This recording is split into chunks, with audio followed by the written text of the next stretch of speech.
Radiologic imaging CT, MRI. Scenario 1, CT scan with contrast media, pre-procedure nursing care and emergency reaction management. Mr. Lee, good morning. I'm here to help you get ready for your CT scan with contrast today. Before we head down to radiology, I'll go over a few things and secure your IV line. Oh, is this the one where they inject dye? That's right. The contrast helps us visualize your organs more clearly. It's a common test, but there are a few precautions we need to take. Have you had this type of scan before? No, this is my first time. Thanks. Since the contrast is excreted by your kidneys, we first check your renal function. Your labs show BUN 15 milligrams per deciliter and creatinine 0.9 milligrams per deciliter, which are both within normal limits. The contrast is viscous and must be injected rapidly, so I'll use a large bore IV catheter 22 gauge or larger. You may feel a warm sensation or a metallic taste. That's normal. If you feel itchy, short of breath, or if your throat feels tight, let me know immediately. Allergic reactions are rare but can happen, and we're ready to respond. You've been fasting for over 6 hours. Perfect. Let's get your IV started. Nurse Kim dons gloves and inserts a 20-gauge IV catheter into Mr. Lee's left forearm using aseptic technique. She flushes with saline, confirms patency, and secures the site. IV line is in place. Now I'll explain the contrast consent form. Mr. Lee signs the consent. Nurse confirms no history of iodine, seafood, or contrast allergy. While in the CT suite, contrast is being injected. Suddenly, Mr. Lee scratches his neck and begins coughing. My throat feels strange, like it's closing up. I'm here with you, Mr. Lee. You're having a reaction. I'm starting emergency care. She presses the emergency call bell and rapidly assesses airway, mild wheezing breathing, increased effort, skin, facial flushing and periorbital swelling. Applying oxygen now. Applies oxygen via mask at 6 liters per minute. Nurse Kim retrieves epinephrine from the emergency drug box. This hospital operates under a standard emergency protocol for anaphylaxis. In the event of sudden respiratory distress, urticaria, hypotension, or airway edema following contrast administration, nurses are authorized to administer epinephrine 0.3 mg IM into the anterolateral thigh without awaiting physician orders. Following protocol, Nurse Kim administers epinephrine 0.3 mg IM into the thigh. You may feel your heart race. That's expected from the medication. I'm staying right here. Nurse Kim calls Dr. Brown via internal phone. Dr. Brown, this Nurse Kim in the CT suite. I'm reporting on Mr. Lee. He developed an acute allergic reaction during contrast injection. 58-year-old male admitted for abdominal pain. No known allergies. Consent obtained. Renal function normal. He presented with throat tightness, facial flushing, and mild wheezing.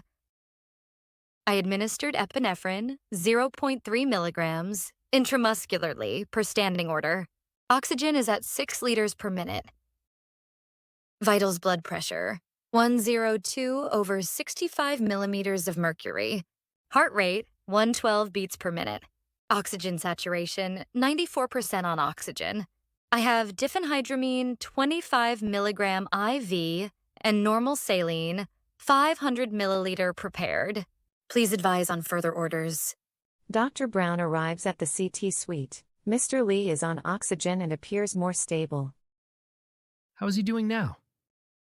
Symptoms are improving after epinephrine. Vitals are stabilizing. Diphenhydramine and fluids are ready. Gagyod. Administer diphenhydramine 25 milligram IV slowly to relieve histamine-mediated cutaneous symptoms and mucosal edema. Also, give hydrocortisone 100 milligram IV bolus to prevent delayed phase anaphylactic response and recurrent airway edema. These are standard adjuvant therapies following epinephrine to reduce symptom progression and biphasic reactions. Understood. Administering now. Nurse Kim slowly administers diphenhydramine, 25 mg, intravenously, followed by hydrocortisone, 100 mg, given as an IV bolus. Reassess vitals every 15 minutes and continue monitoring for recurrence. Call me immediately if symptoms return. Will do. Thank you. I thought I was going to stop breathing. I was really scared. You did great letting us know right away. We were able to act fast. You're stable now, and we'll continue to monitor you closely. You're safe. Scenario 2, Pre-MRI Checklist, Metal Removal and Claustrophobia Management. Good morning, Ms. Park. I'm your nurse today, and I'll be helping you get ready for your MRI scan. Hi, I'm kind of nervous. I heard the machine is really loud and tight. That's a common concern. We'll walk through everything step by step so you know what to expect. Today's scan is an abdominal MRI, so you'll need to stay NPO for 6 to 8 hours beforehand, which you've done correctly. Thank you. Now, before going in, I need to complete our MRI safety checklist with you. Do you have any of the following implants or devices? Pacemaker or implantable cardioverter defibrillator? Cochlear implants? Surgical clips? Neurostimulators or any metal fragments from injury? I had uterine fibroid embolization a few years ago. They used some kind of metal coils. Thanks for sharing that.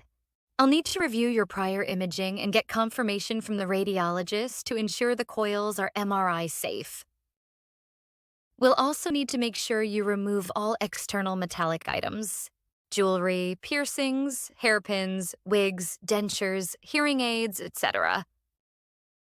Do you have any of those on right now? Just earrings and a necklace. I'll take them off now. Gauge read. After changing into a gown, we'll double-check before entering the scan room. Ms. Park removes jewelry and changes into an MRI-safe gown. Before we go in, one more question. Do you have a history of claustrophobia or anxiety in tight spaces? Yes, I really don't like small, enclosed spaces. I had to stop a CT scan once before.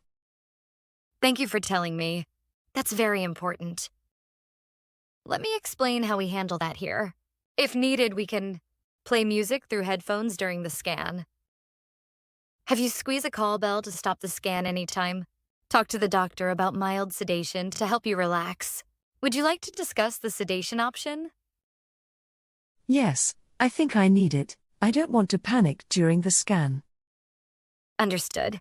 I'll call Dr. Brown to evaluate and provide pre-sedation clearance. Nurse Kim calls Dr. Brown.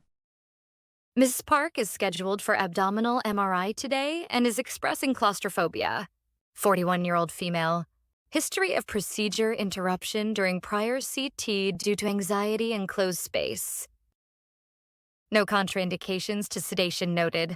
NPO confirmed for 6 hours. Vital signs are stable.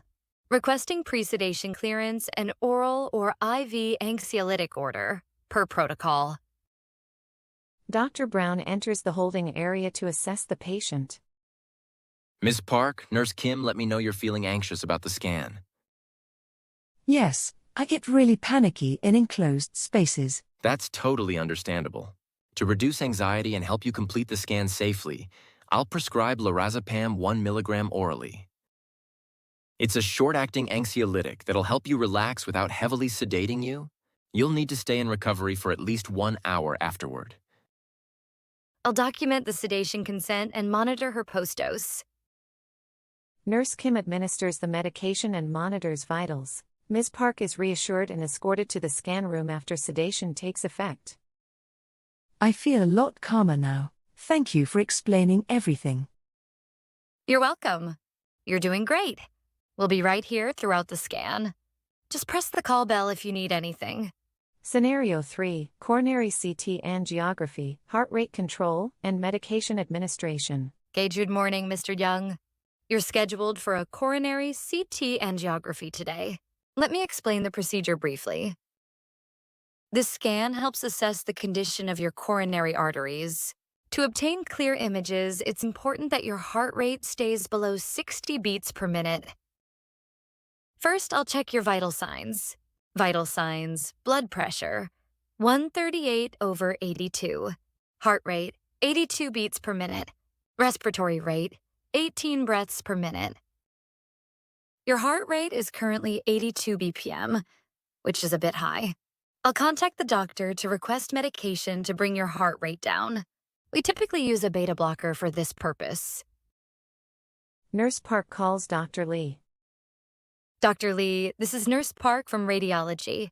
I have a 54-year-old male patient, Mr. Jungmin Soo, scheduled for coronary CT angiography.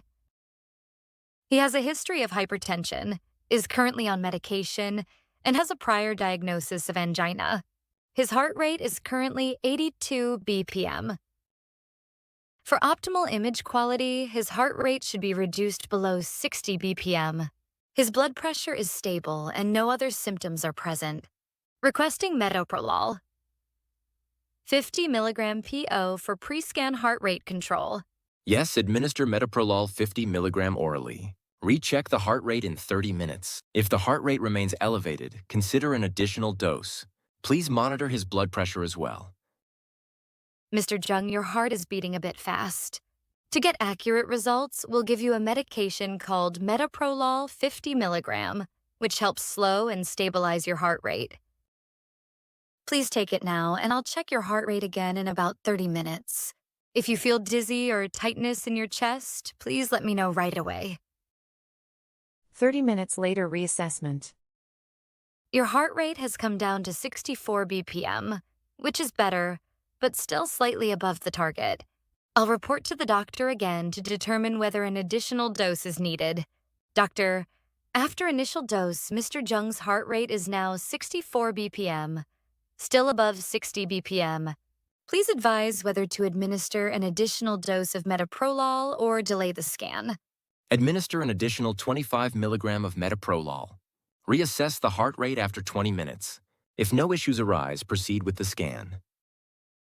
After second dose, final assessment. Your heart rate is now 58 BPM perfect. Everything looks good. We're now ready to move to the scan room. We'll be using a contrast dye for this scan. Have you ever had any allergic reaction or side effects during a contrast-enhanced scan before? No, I've had contrast before and didn't have any issues. Gauge treat. If you feel any discomfort or abnormal reaction during the injection, let us know right away. The scan will take around 10 to 15 minutes. Please stay as still as possible during the imaging. Scenario 4, CT urography, scan timing, and repeated imaging instructions. Hello, Mr. Lee.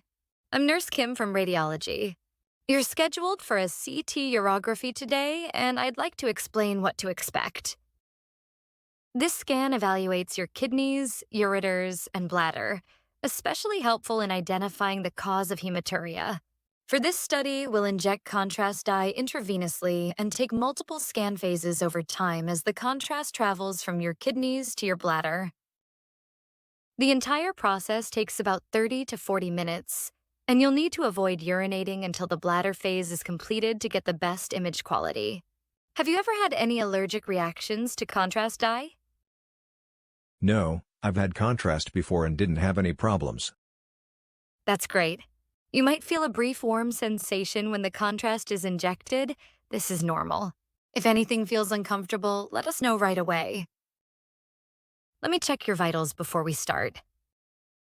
Vital signs, blood pressure, 132/78. Heart rate, 74 beats per minute. Respiratory rate, 16 breaths per minute. Oxygen saturation, 98%. We'll insert a 20-gauge IV line in your arm for contrast injection. Once secured and blood return confirmed, we'll proceed to the CT room. We'll first take non-contrast images, then begin the contrast-enhanced phases. Nephrographic phase, around 10 minutes after injection. Ureteric phase, 15-20 minutes. Delayed bladder phase after 30 minutes. 5 minutes after contrast injection, patient suddenly reports discomfort. Nurse, my face feels really hot, and I'm having trouble breathing. You're experiencing shortness of breath and flushing? Let me check right away. Rechecked vitals. Blood pressure, 92/58. Heart rate, 104 beats per minute. Respiratory rate, 24 breaths per minute. Oxygen saturation, 94%. Suspecting early anaphylaxis, Nurse Kim refers to institutional anaphylaxis protocol and notifies the physician. Nurse Kim to Dr. Lee. This is Nurse Kim from radiology. Mr. Lee Sang-ho, a 61-year-old male undergoing CT urography, is experiencing acute symptoms after contrast injection, flushing, and respiratory distress, no known contrast allergy. He is being evaluated for hematuria. Vitals show blood pressure 92/58, heart rate 104 beats per minute, respiratory rate 24, and oxygen saturation 94%. Suspected early contrast-induced anaphylaxis. Requesting epinephrine 0.3 mg IM immediately, with diphenhydramine and hydrocortisone as adjunctive therapy. Administer epinephrine 0.3 milligrams intramuscularly into the mid-anterolateral thigh immediately. This is likely an early anaphylactic reaction. Epinephrine is essential for airway and cardiovascular stabilization. Then give diphenhydramine 25 milligrams IV slowly to control histamine-mediated symptoms, and hydrocortisone 100 milligrams IV bolus to help prevent biphasic or delayed reactions. Continue monitoring vitals closely and update me if symptoms progress. Understood. Administering medications in the recommended order now. 10 minutes post-medication. Patient appears stable, breathing normalized, flushing subsided. I'm breathing much better now. That was scary. You did great. This was an allergic reaction to the contrast dye. You're now stable and we'll take you to the observation area. From now on, be sure to tell any healthcare provider that you've had a reaction to contrast media. It must be documented before future imaging. Scenario 5, screening for implanted devices prior to MRI. Hello, Mr. Yoon. I'm Nurse Jung from the radiology department. You're scheduled for a lumbar MRI today to evaluate your back pain, correct? Before we begin, I need to go over a few important safety checks. MRI uses a strong magnetic field, so if you have any metal objects or implanted devices in your body, the scan may not be safe. Let's go through the MRI safety checklist together. Have you ever had any of the following implants? A pacemaker or implantable cardioverter defibrillator, a cochlear implant, a deep brain stimulator, metal screws or rods placed in the spine, surgical clips or joint prostheses. I had spinal surgery a few years ago, and I think they placed screws in my back. But I'm not sure exactly what they used. Thank you, that's important information. It's quite possible that you have spinal fixation hardware implanted. To determine whether it's safe to proceed with the MRI, we need to review your surgical records and any prior imaging studies. If we can't verify this information electronically, we may need to postpone the scan. I'll first try to access your medical records. If needed, we may need to contact the orthopedic or neurosurgery team that performed your surgery. Please wait here for a moment. Nurse Young attempts to verify implant information in the electronic medical record but cannot locate sufficient data. Physician notification is required. Nurse Young to Dr. Choi. Dr. Choi, during pre-MRI screening, Mr. Yoon Tae-soo reported a history of spinal surgery, but it's unclear whether he has implanted metal. 68-year-old male. Underwent spinal disc surgery several years ago. Uncertain about screw implantation. No surgical record available in EMR. Here is a strong possibility of implanted hardware. MRI may be contraindicated due to the unknown implant status. There's a potential risk of magnetic field exposure. Recommend requesting surgical records from the previous hospital or ordering an X-ray or CT scan to verify the presence of metal implants before proceeding. Yes, metallic implants can pose a serious risk during MRI. Since spinal hardware is likely, we must confirm the details first. Order a plain X-ray to verify the presence and location of any metallic implants. Once reviewed, we can make a final decision regarding MRI safety. Please inform the patient that the MRI will be rescheduled depending on the results. Understood. I'll explain the situation to the patient. Mr. Yoon, we couldn't find specific records about the metal used during your spinal surgery. So, we need to confirm the presence of any implants using an X-ray before we can proceed with your MRI. Dr. Choi has recommended an additional scan to ensure safety. Once the results are reviewed and everything is clear, we can reschedule your MRI. I understand this may be inconvenient, but patient safety is our top priority and this step is necessary. Scenario 6, Nursing care for a patient unable to maintain position during MRI. Hello, Miss Kim. I'm Nurse Park from the radiology department. You're scheduled for a brain MRI today to evaluate your condition. To obtain a clear image, you'll need to lie still in the scanner for about 20 minutes. Do you find it difficult to stay in one position for that long? Yes, my back hurts and my legs get numb, so I tend to move around when lying down for too long. Thank you for letting me know. Movement during the MRI can cause the images to blur and may make the scan unreadable. Have you had trouble staying still during previous scans? Yes, I had to repeat CT once because I moved. I understand. For brain imaging, stillness is essential to avoid motion artifacts. If you're unable to maintain position, we may consider mild sedation to help you stay relaxed. But we'll need a physician's order, and your medical condition must be reviewed to ensure safety. Let me speak with the radiologist. SBAR report, Nurse Park to Dr. Lee. Dr. Lee, this is Nurse Park from radiology.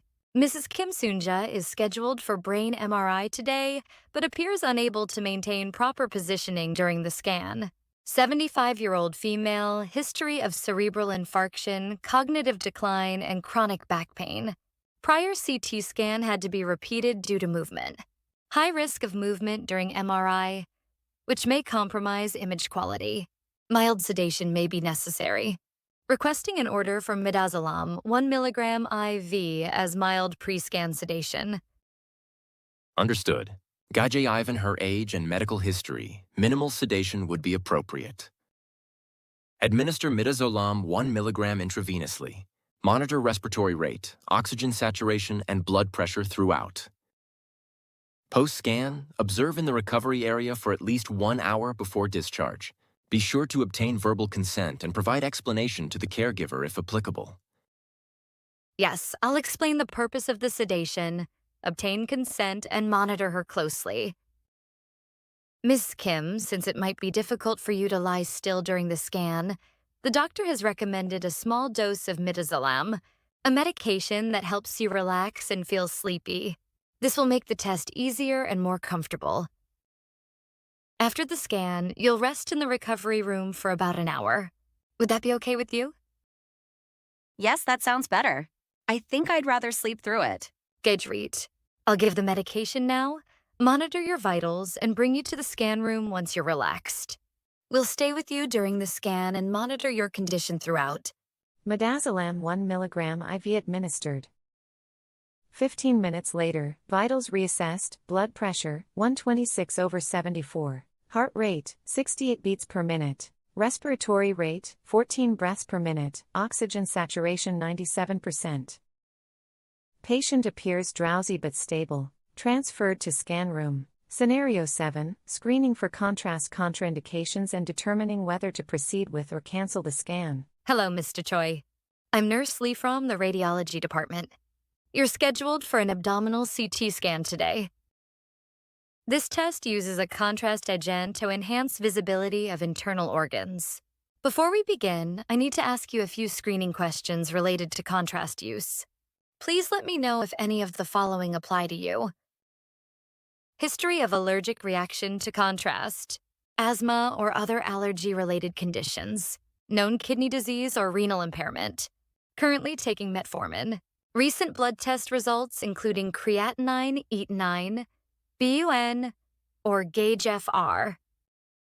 I had a reaction years ago after getting a contrast injection. My face swelled and I had trouble breathing. I also take metformin every day. I think my last checkup showed some kidney issues too. Thank you for that information. It sounds like you had a prior anaphylactoid reaction to contrast, and you're currently taking metformin, which is also relevant. To reduce the risk of another reaction or kidney complications, we may need to provide pre-medication, IV hydration, or even reschedule the scan depending on your kidney function. Contrast agents can take longer to be cleared in patients with reduced kidney function, which increases the risk of contrast-induced nephropathy. Let me check your most recent lab values and report to the radiologist for further instructions. EMR results. Creatinine adenine, 1.9 milligrams per deciliter. A gauge for 38 milliliters per minute per 1.73 square meters. Patient is currently taking metformin. SBAR report, Nurse Lee to Dr. Lee. This is Nurse Lee from Radiology. Mr. Choi Young-chul is scheduled for a contrast-enhanced abdominal CT today. He has a history of contrast reaction and is currently taking metformin. 72-year-old male. Prior contrast exposure caused shortness of breath and facial swelling. Currently on metformin. Latest labs show creatinine 1.9 and E-gauge FR 38, indicating mild renal impairment. The patient is at increased risk for allergic reaction, contrast nephrotoxicity, and metformin-associated lactic acidosis. Requesting guidance on whether to proceed with pre-medication and hydration or to postpone the scan. Gauge Ivan the history of a near anaphylactic reaction and reduced kidney function? The patient meets criteria for conditional contrast use. If the scan is clinically necessary, proceed with the following. 1. Premedication with diphenhydramine and corticosteroids. 2. Acetylcysteine at 200 mg BID for 2 days. 3. IV hydration with normal saline 500 ml before and after the scan. Instruct the patient to hold metformin on the day of the scan and for 48 hours after, and consult internal medicine to reassess renal function before resuming. Be sure to explain the risks and protocol to the patient and obtain verbal consent. Understood. I'll inform the patient about the preparation plan and confirm whether he agrees to proceed. Mr. Choi, considering your past contrast reaction and current kidney function, the doctor recommends that we can safely proceed with the precautions. This includes taking allergy prevention medications, antihistamine and steroid, a kidney protective medication Mutaran, and IV hydration before and after the scan. Also, you'll need to pause metformin today and for 2 more days, and your kidney function will be rechecked before restarting it. Does this sound okay to you? Yes, if I need the scan, let's go ahead with the plan. Gauge read. I'll begin preparing the medications and start your IV fluids now. After the scan, you'll be observed in the recovery area for a while to ensure everything's stable. Scenario 8. Nursing care for a patient undergoing MRI while receiving IV fluids. Good morning, Ms. Park. I'm Nurse Kim from the Department of Radiology. I see you're scheduled for a brain MRI today and currently receiving IV fluids. Do you happen to know the name of the device connected to your IV line? Yes, I was told it's called an infusion pump. That's correct. You're currently on a standard infusion pump, which is sensitive to magnetic fields and therefore cannot be brought into the MRI suite. MRI machines can cause metal equipment to malfunction or be pulled due to the strong magnetic field. So before the scan, we need to remove the infusion pump and replace it with a manual IV flow regulator, which is MRI compatible. I'll go ahead and safely switch the equipment for you now. The nurse removes the infusion pump, replaces the IV tubing with a manual flow regulator, and confirms the IV flow rate is maintained. The equipment has now been changed to one that's safe for MRI environments. Your IV fluids will continue to infuse normally during the scan. If you feel any discomfort or if the IV site becomes painful during the scan, please press the call bell located next to the MRI table. Okay, thank you very much. SBAR report, Nurse Kim to MRI technologist. Hi, this is Nurse Kim from Radiology Pre-Procedure Unit. I'm calling about patient Ji-hyun Park, who is scheduled for a brain MRI and is currently receiving IV fluids. 59-year-old female on maintenance IV of normal. Saline 1000 milliliter via standard infusion pump. Infusion pump has been removed in accordance with MRI safety protocols. IV tubing replaced with a manual flow regulator. Flow rate confirmed to be stable. Patient is now MRI safe and ready for the scan. Please proceed with imaging. Scenario 9, Pre-procedural nursing care for patients requiring sedation for MRI. Hello, Ms. Lee. I'm Nurse Kim from the radiology department. I see that you're scheduled for a brain MRI today. Based on your records and our consultation, you've expressed some anxiety and claustrophobia, so the doctor has prescribed sedation to help you stay calm during the scan. Before administering the sedative, I need to go over some important information and confirm a few items. Have you fasted for at least 6 hours? Confirmed, patient last ate 8 hours ago. Do you have any known drug allergies, particularly to sedatives? Are you here with a guardian or family member? Did you sign the sedation consent form provided earlier? Confirmed, signed. I'll now check your vital signs and baseline consciousness level. Vital signs measured: blood pressure 125/80, heart rate 72, respiratory rate 16, oxygen saturation 98%, gauge 15. Thank you. Everything looks stable. We'll be administering midazolam 2 mg IV slowly as ordered. This may make you feel sleepy and a bit drowsy. After the MRI, you will be monitored in the recovery room for about 30 minutes to ensure you're stable before discharge. Also, you won't be allowed to drive after the sedation, so it's important that your family member stays with you today. SBAR report, Nurse Kim to Dr. Park. Dr. Kim, this is Nurse Lee from the Radiology Pre-Procedure Unit. I'm calling about Ms. Lee, a 58-year-old female scheduled for a brain MRI. She requires sedation due to claustrophobia. No previous sedation history. No known allergies. NPO for 8 hours. Vitals stable. Sedation consent form signed. Accompanied by family.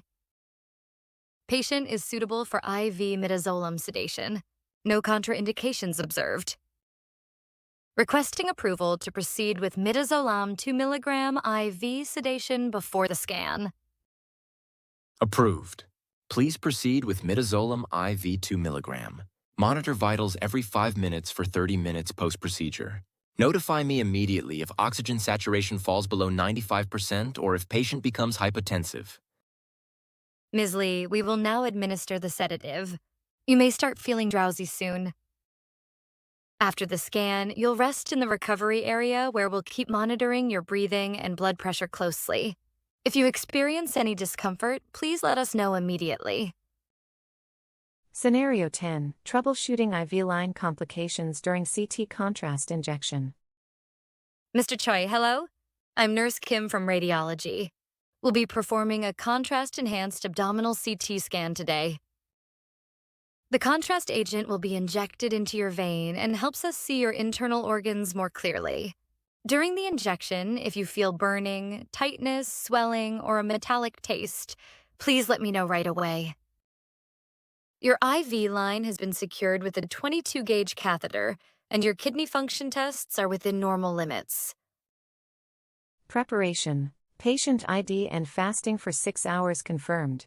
IV line secured in left forearm 22 gauge. Contrast consent form reviewed. Contrast agent iohexol, connected to automatic injector. Pre-injection saline flush 5 milliliters with good blood return and no resistance. 10 seconds after contrast injection begins during CT scan. Nurse, my arm really burns. It hurts a lot.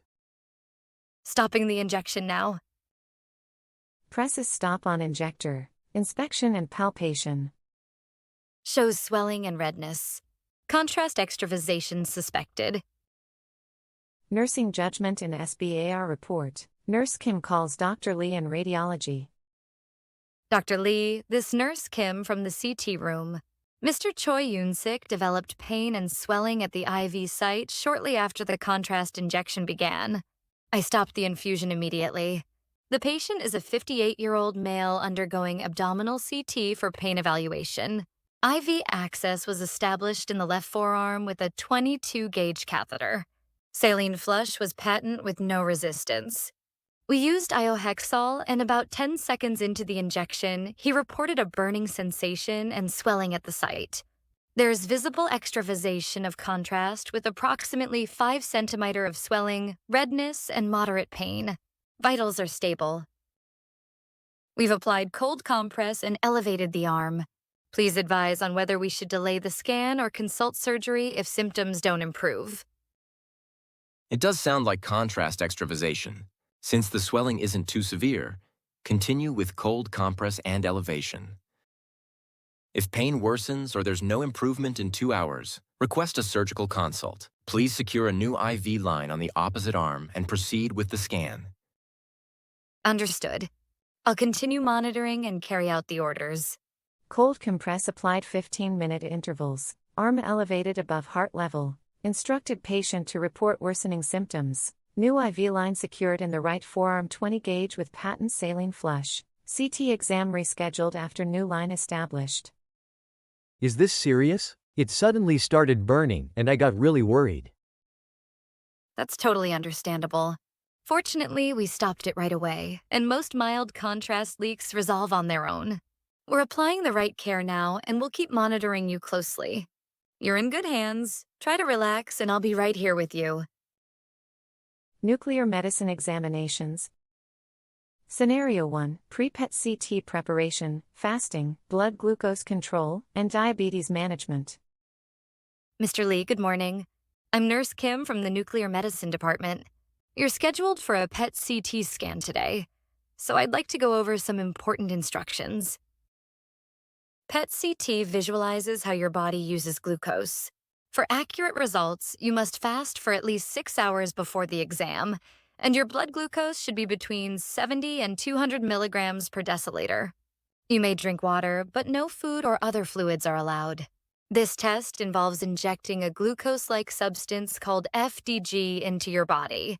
The scan shows how much of this substance your cells absorb. If your blood sugar is too high, there will be too much real glucose in your system, and that will compete with FDG for absorption into cells. This is especially important because cancer cells typically use a lot of glucose. If FDG can't get into those cells, they may not show up properly on the scan. So even if you have cancer, it might not be visible, or normal tissue could appear suspicious. That's why it's crucial to bring your blood sugar below 200 milligrams per deciliter before the scan. Are you currently taking diabetes medication? Did you check your blood sugar this morning? Yes, I checked it at home this morning. It was 232 milligrams per deciliter. I skipped my medication because I was told to fast. A reading of 232 milligrams per deciliter makes it difficult to proceed with the scan. Let me recheck your blood glucose using the hospital's device and notify internal medicine. The scan may need to be rescheduled depending on your results. After checking blood sugar, documented in EMR. Fasting blood glucose, 239 milligrams per deciliter. Blood pressure, 138/76 millimeters of mercury. Heart rate, 86 beats per minute. Respiratory rate, 18 breaths per minute. Temperature, 36.6 degrees Celsius. Nursing judgment in SBAR report. Nurse Kim calls Dr. Lee from internal medicine. Dr. Lee, this is Nurse Kim from Nuclear Medicine. I'd like to report on Mr. Lee Jungwoo, who is scheduled for PET CT today. He is a 65-year-old male with a history of type 2 diabetes. He's scheduled for PET CT to evaluate a pulmonary nodule. His home-measured blood glucose was 232 milligrams per deciliter, and our hospital reading was 239 milligrams per deciliter. He has fasted for 8 hours and has not taken any oral hypoglycemics today. His hyperglycemia may compromise PET CT accuracy. Per protocol, glucose levels above 200 milligrams per deciliter may warrant postponement or cancellation. His vital signs are stable. Would you advise subcutaneous insulin administration to bring his glucose down, followed by rechecking in 1 hour to determine if the scan can proceed? Yes, please administer Humulin R4 units subcutaneously in the abdomen and check his blood glucose again in 1 hour. We'll proceed with the scan if it's within range. Understood. I'll prepare and administer the medication now. Recheck and outcome. After 1 hour, fasting blood glucose, 182 milligrams per deciliter. I was worried earlier that I might not be able to get the scan done because of my blood sugar. I'm relieved now. I'm glad your blood sugar came down in time. During the scan, just lie still and relax. You'll be able to eat afterwards. I'll see you again once the exam is done. You're doing great. Scenario 2, Pre-bone scan patient education, hydration, and urine management. Mr. Park, good morning.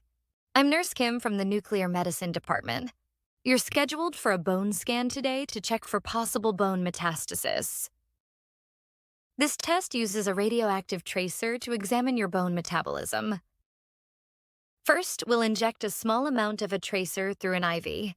This tracer gets absorbed into your bones, especially in areas of increased activity like inflammation or tumors. To get accurate images, we need to wait about 2 to 3 hours after the injection before we start the actual scan. During this time, you'll be asked to drink plenty of water, around 500 to 1,000 milliliters, and void your bladder frequently. The reason is, drinking water helps the tracer circulate faster and be absorbed efficiently into your bones. Frequent urination helps eliminate any tracer that your bones don't absorb. This prevents background noise in the scan images, especially around the bladder and pelvis. Are you comfortable drinking enough water and walking to the restroom as needed? Yes, I think I can manage. Do I have to wait here the whole time? You can wait in the resting area, and we'll call you when it's time for the scan. Please don't eat anything until after the scan is complete, but you may drink as much water as you like. If you feel any discomfort, let me or another staff member know immediately. I forgot to mention, I take medicine for an enlarged prostate. I sometimes have trouble urinating when I drink too much water quickly. Thank you for letting me know. That's important. I'll notify the nuclear medicine doctor right away to decide whether we need to adjust your hydration plan or offer other support. Nurse Kim calls Dr. Choi. Dr. Choi, this is Nurse Kim from Nuclear Medicine. I'm calling about Mr. Park Jae-min, a 72-year-old scheduled for a bone scan today. He has a history of benign prostatic hyperplasia and reports occasional difficulty urinating after rapid fluid intake. We've just administered the tracer, and standard protocol recommends fluid loading and hourly voiding. Patient is otherwise stable, but we may need to reduce the water intake or provide a urinal nearby. No current urinary retention symptoms, and he can void on his own.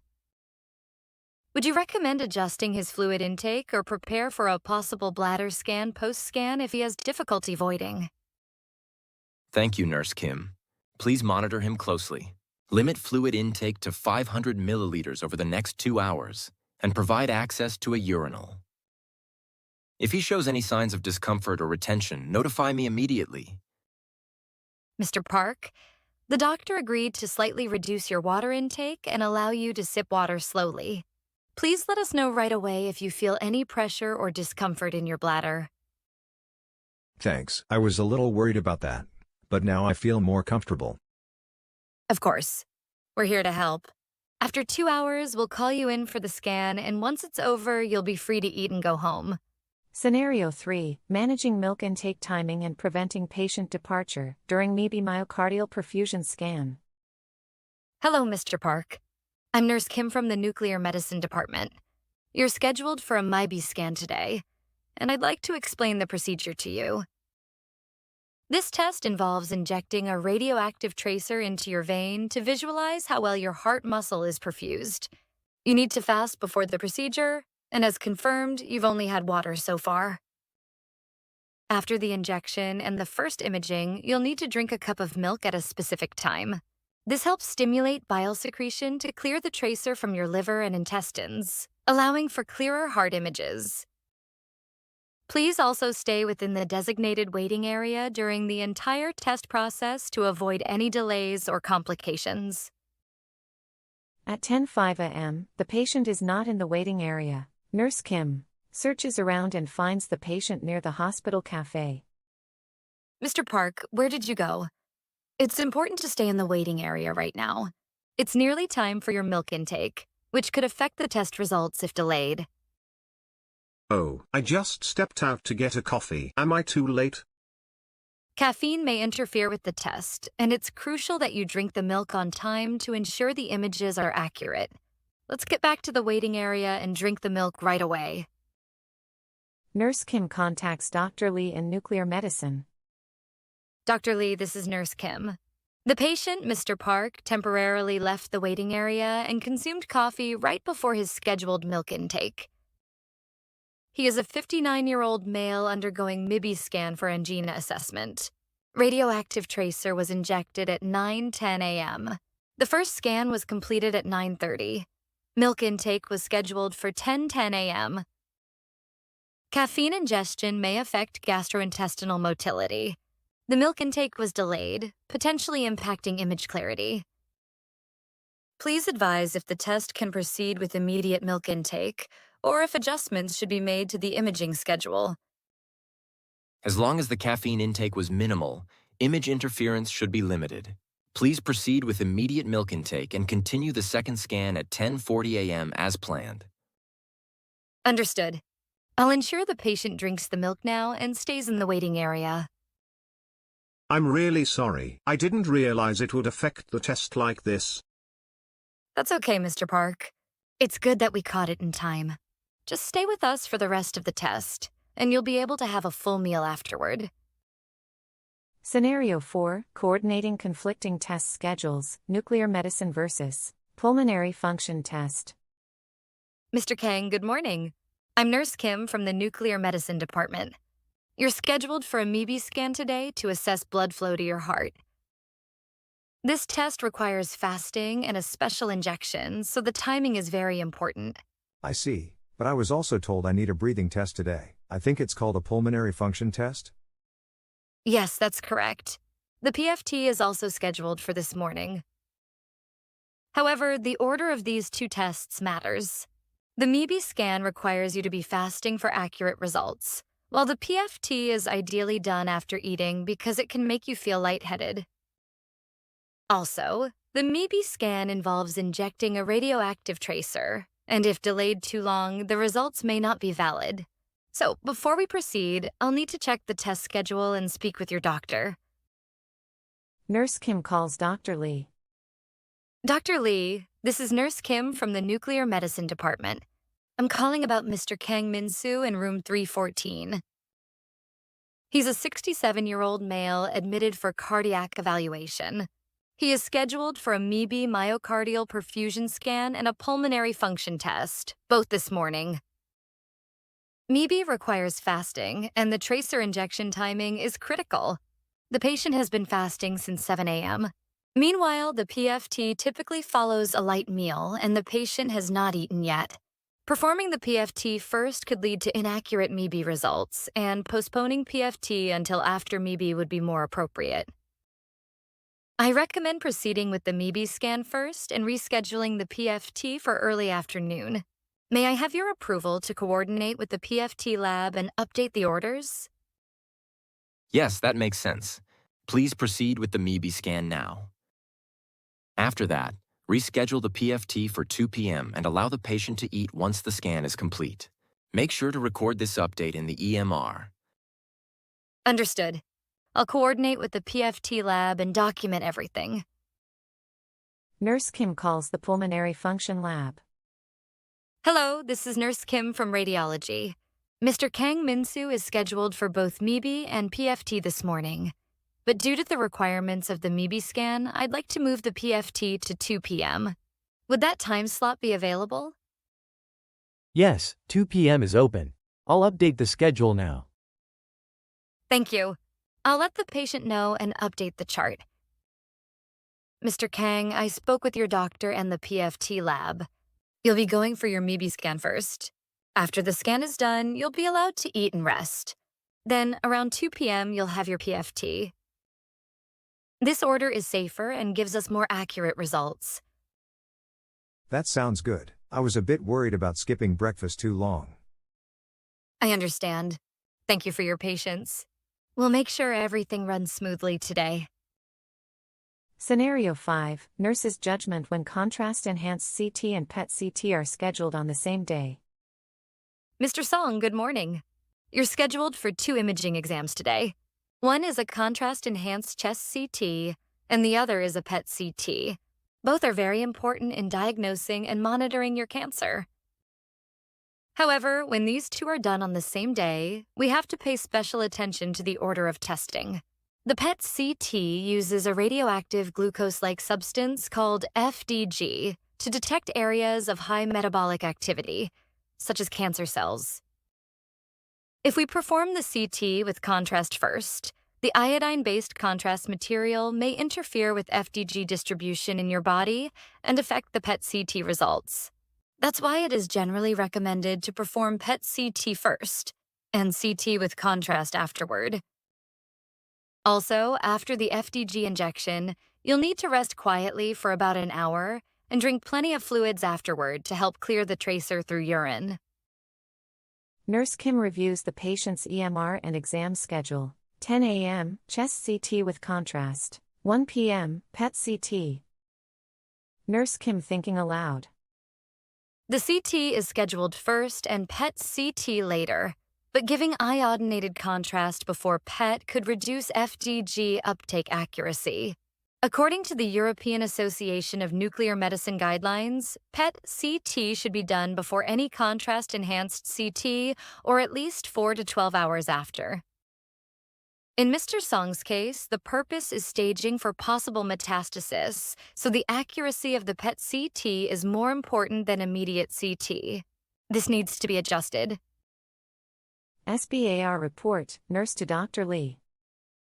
Dr. Lee, this is Nurse Kim from the inpatient unit. I'd like to report a scheduling concern regarding Mr. Jinsu Song. He's a 67-year-old male with recently diagnosed lung cancer. He's scheduled for a contrast-enhanced chest CT at 10 a.m. and a PET-CT at 1 p.m. today. He is currently stable and has been fasting appropriately. Since PET-CT relies on FDG uptake, the iodine contrast used during CT could interfere with PET results. According to nuclear medicine guidelines, PET-CT should be performed before contrast-enhanced CT to avoid interference. Given the goal is cancer staging, PET-CT should take precedence to ensure diagnostic accuracy. I recommend rescheduling the PET-CT to be performed first and postponing the CT to at least 4 hours after PET or to the next day if needed. Please advise on how you'd like to proceed. That makes sense. PET-CT should be prioritized for accurate staging. Please coordinate with radiology to move the PET-CT up and delay the CT to later today or tomorrow morning. Just make sure it's at least 4 hours apart. Understood. I'll coordinate with the imaging departments and update the EMR accordingly. I'll also explain the changes to the patient. I didn't know the order of these tests could make such a difference. I would have just done them as scheduled. It's very understandable. But yes, in some cases like cancer staging, even the order can affect how accurate the test results are. That's why we always double-check these things. Everything will be adjusted and will support you through both exams. Scenario 6, pre-bone scan procedure for patient with urine-soiled clothing. Good morning, Mr. Jang. I'm Nurse Kim from the Nuclear Medicine Department.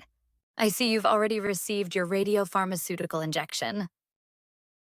You'll need to wait for about 2 to 3 hours before the actual imaging begins. While assisting the patient during the waiting period, the nurse notices a wet spot on the patient's gown. Mr. Jang, I noticed your gown is a little wet around the lower part. Did you happen to have a bit of leakage after urinating? Yes, I went to the restroom, but I think I had a bit of an accident on the way back. I'm sorry. If urine remains on the patient's gown or skin, there's a risk of radioactive tracer contamination appearing on the image. That could result in false positive findings or degrade image quality. Nurse Kim to physician. Doctor, this is Nurse Kim from Nuclear Medicine. I'm calling about Mr. Jang, who's scheduled for a bone scan today. He is a 74-year-old male undergoing a bone scan to assess metastatic spread from prostate cancer. The radiopharmaceutical injection has already been administered. I observed urine staining on his gown, likely from minor incontinence. This may cause tracer pooling or artifact on the scan images due to residual radioactivity in the urine. I recommend postponing the scan briefly so the patient can change into clean clothing and perform perineal hygiene to avoid any imaging artifacts. We will adjust the scan timing accordingly within the tracer's imaging window. Mr. Zhang, we'll have you change into a clean gown and freshen up a bit before the scan. This is to make sure the scan comes out clear and doesn't show any incorrect findings. I'll assist you to the changing room and provide everything you need. Thank you. I was worried this might cause a problem. I really appreciate your help. You're welcome, Mr. Zhang. These things happen, and that's why we're here to help. Once you've changed, I'll check in with the technologist and we'll proceed with your scan as planned. Scenario 7, PET CT scan cancelled due to missed fasting and patient education. Good morning, Mr. Choi. I'm Nurse Kim from Nuclear Medicine. You're here for your PET CT scan today, correct? Before we begin, I'd like to ask you a few questions. Did you happen to eat anything this morning? Yes, I had a sandwich this morning. I didn't know I was supposed to come on an empty stomach. PET CT scans visualize glucose metabolism, so it's essential to fast for at least 6 hours before the test. Since you've eaten, your blood glucose level is likely elevated. This can interfere with the uptake of the radiotracer into cancer cells, potentially reducing the accuracy of the images.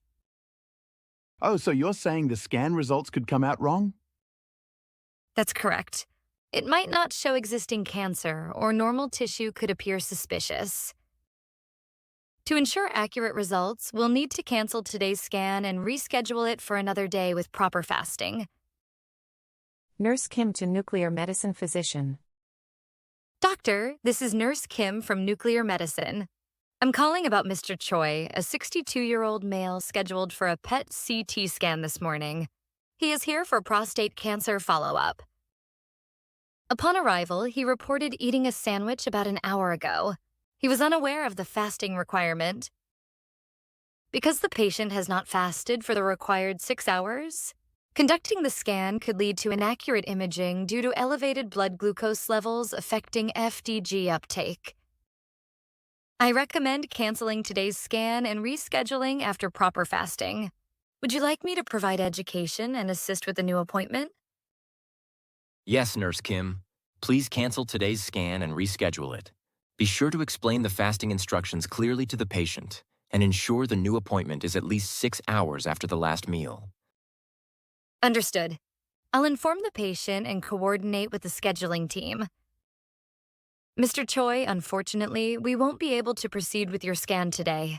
However, I'll help you reschedule it so you can get accurate results. Please remember to fast for at least 6 hours before your next scan. Water is okay, but no food is allowed. If you're taking diabetes medication or insulin, you'll need to check with your healthcare provider about how to manage that on the day of the scan. Why wasn't this clearly explained ahead of time? I took a day off work and now I'm just being sent home? I completely understand how frustrating this must be. You made time to come here, and not being able to complete the scan is very upsetting.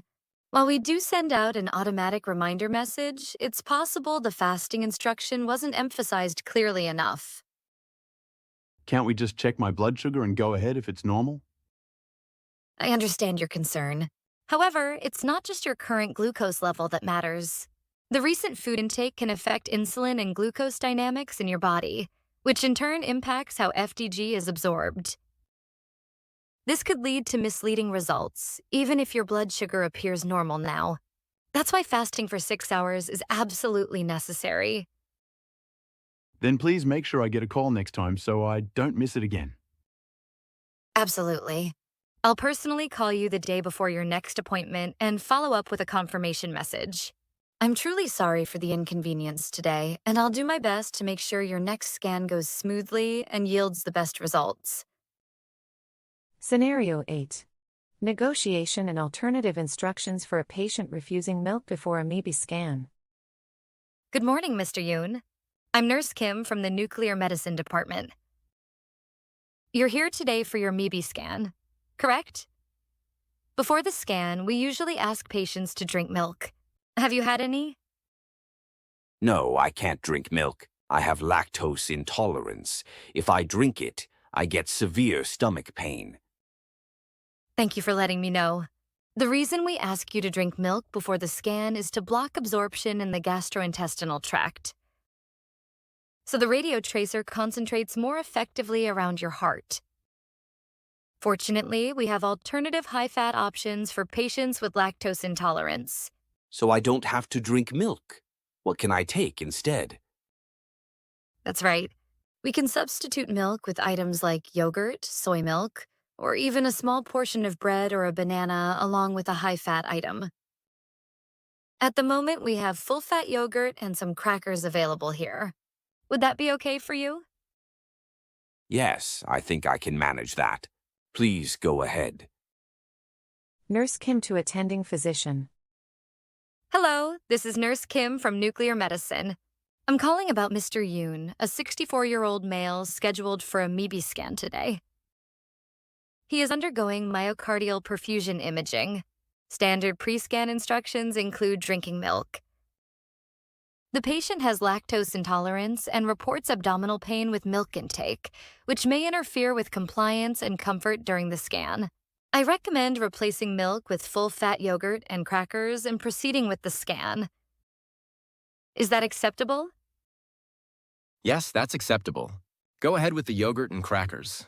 Please ensure the patient is comfortable. Understood. I'll proceed with that and monitor him. Mr. Yoon, I've prepared the yogurt and crackers for you. Please take your time to finish them, and we'll begin the scan in about 30 minutes. Let me know if you feel any discomfort at any time. Thank you. I really appreciate your care and consideration. Scenario 9, responding to patient inquiries about radiation exposure after nuclear medicine scans. Nurse, I just had the scan, but I'm a bit worried. Isn't it dangerous to have this much radiation in my body? Will it affect my health? That's a very understandable concern, Ms. Lee. Let me explain. The amount of radiation used in nuclear medicine scans like PET-CT is carefully calculated to be as low as possible while still providing accurate results. The radioactive tracer we injected, FDG, loses its radioactivity over time. In fact, the majority of it is eliminated from your body through urine within 24 hours. We usually recommend drinking plenty of water today and using the restroom frequently to help it clear out faster. But could it cause any long-term damage or increase cancer risk? According to international safety standards and research, the radiation dose from a single PET-CT scan is low and considered safe. The benefits of accurately detecting or monitoring cancer far outweigh the minimal risk from the radiation. That said, we always avoid repeated unnecessary scans and only do them when medically justified. Ms. Lee, if you'd like, I can also provide you with a short handout that explains the radiation safety guidelines we follow. And if you're still concerned later, you can speak with your referring doctor or a radiation safety officer. Yes, I'd appreciate that. Thank you so much for the clear explanation. I feel a bit more relieved now. Of course. It's completely okay to have questions. Please don't hesitate to ask anything anytime. Scenario 10, nursing scenario for a patient with blood glucose over 200 milligrams per deciliter prior to PET-CT. Good morning, Mr. Park. You're here for your PET-CT scan today, right? Before the scan, I need to check your blood glucose level. This will involve a quick finger prick. Blood glucose result 238 milligrams per deciliter. Your blood glucose is currently 238 milligrams per deciliter. For PET-CT, we require the level to be 200 milligrams per deciliter or lower, so unfortunately we cannot proceed with the scan as planned. Can I just get an insulin shot and wait a little while? Would that work? That's a great question. In some cases, insulin can be administered before the scan, but in your case, Since you're not on a regular insulin regimen and haven't been treated with insulin before, administering it now could cause sudden drops or unstable fluctuations in your blood sugar level. Also, PET-CT doesn't just depend on the blood sugar number. The test visualizes glucose metabolism using a radioactive sugar, and if your insulin and glucose levels aren't stable, the FDG won't be absorbed correctly by cancer cells. Nuclear medicine departments usually cannot closely monitor patients for hours after insulin administration, so for safety and scan quality, we generally do not proceed with insulin correction in this situation. Ah, I see. So if I do the scan now, the results might be inaccurate? Exactly. Inaccurate uptake can make real cancer lesions invisible or show normal tissue falsely as cancer. To avoid that risk, it's best to cancel today's scan and reschedule after proper fasting and stable glucose control. Nurse Kim to Nuclear Medicine Physician. This is Nurse Kim from Nuclear Medicine. I'm calling regarding Mr. Park, a 68-year-old male scheduled for PET-CT this morning. He's here for lung cancer follow-up. Upon testing, his blood glucose was 238 milligrams per deciliter. He is not on insulin therapy. Elevated glucose interferes with FDG uptake and compromises image quality. Insulin correction is not ideal due to lack of prior use and inability to monitor post-administration. I recommend canceling today's scan and rescheduling after fasting and glucose control. I will provide patient education and coordinate with the booking team. Understood. Please cancel today's scan and rebook it after confirming the patient has fasted and glucose is within range. Make sure to educate him thoroughly. Will do. I'll speak with the patient now and adjust the schedule accordingly. Mr. Park, I know this is disappointing, but we'll help you reschedule the scan for a better and more accurate result. Please make sure to fast for at least 6 hours before the test, and you're allowed to drink water. If you're taking oral diabetes medication or insulin, be sure to discuss with your doctor whether you should take it on the day of the scan. Please subscribe and give it a like. Thank you.